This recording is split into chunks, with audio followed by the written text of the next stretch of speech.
Hey guys, welcome back to my channel. Today I'm going to show you how you can create a unique brand logos in Canva.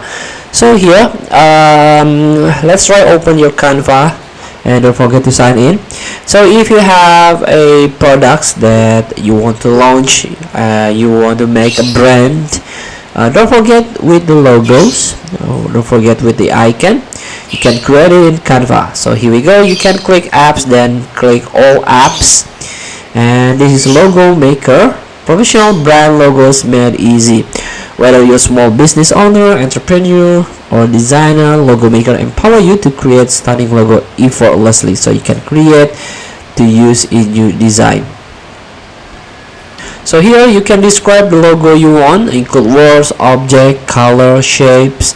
Let's create something here like let's try a coffee shop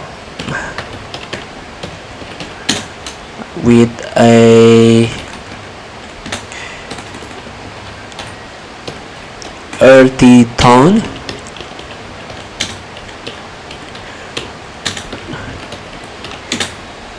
and then I think this is enough. Or maybe I will add mountain view,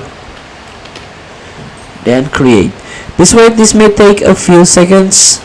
And here we go, logo maker has successfully uploaded the media. And here we go, this is my coffee shop with the mountain view with the earthy tone. Feel free to try. Thank you for watching. Don't forget to comment, like, and subscribe, and so friends button below. See you in the next video.